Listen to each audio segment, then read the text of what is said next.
તો good morning મારા ભાઈઓ, હું નીકળી ગયો તો વહેલી સવારે 7 વાગ્યાનો ટાઈમ હતો અને હું નીકળી ગયો તો ફાઇનલી મોર્નિંગના સમયમાં તો કંઈક હતું આવું ને ત્યાંથી હું નીકળ્યો તો મને એમ થયું કે લાવ રસ્તામાં ચા પીવું. તો રસ્તામાં ચા પીવા રોકાણો તો અહીંયા ચા મસ્ત રજવાડીની બનતી હતી ને રજવાડીની ચા એટલે બધાયનું દિલ ગાર્ડન કરી નાખે એવી ચા આવે છે રજવાડીની. ત્યાં અમને જોયું તો અહીંયાથી એક કાર નીકળી તો મેં એનો વ્યૂ લીધો. સામે બસ સ્ટેશનમાં બસ જાજી બધી પડેલી હતી તો વળી પાછો મને એમ થયું કે લાવ હું ચા પી લઉં, હવે પછી જાઉં કામે. તો ચા હતી કંઈક ગરમ ને ગરમ ચા હતી એટલે મારું મોઢું આમ ધીરે ધીરે પીવામાં એમાં વ્યસ્ત હતું. ને ત્યાંથી હું ફાઇનલી મિત્રો નીકળી ગયો કે લાવ હવે હું ઓફિસે જાઉં, ત્યાંથી મારે થોડું કામ છે ને ત્યાંથી બધી પતાવીને મારું પાર્સલનું કામ કરવા જાઉં.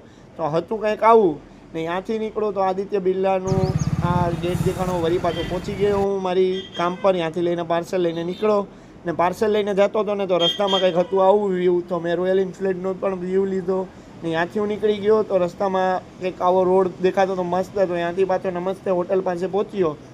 નમસ્તેથી નીકળો તો પટેલની બસ સામી મળીને એ જતી હતી સોમનાથ, તો એનો પણ વ્યૂ લીધો ને પહોંચી ગયો તો હું પછી કાઠિયાવાડી ધાબા આપણે એટલે ત્યાં એ તો આપણું વેરાવળનું ફેમસમાં ફેમસ એવું નમસ્તે હોટલ પાસે ખોડિયાર ધાબા પાસે. તો ત્યાંથી પાછો નીકળો તો કામ પર જવાનું હતું, મારે થોડું થતું હતું લેટ એટલે હું પહોંચી ગયો. અને અહીંયા જોયું તો મગરાનો ગેટ મસ્ત દેખાતો હતો, એના ગેટનો પણ એકદમ આમ ઝૂમ કરીને વ્યૂ લીધો ને ત્યાંથી પાછો જતો તો મારા કામ પર. તો મળીએ નેક્સ્ટ વ્લોગમાં. Bye bye, take care.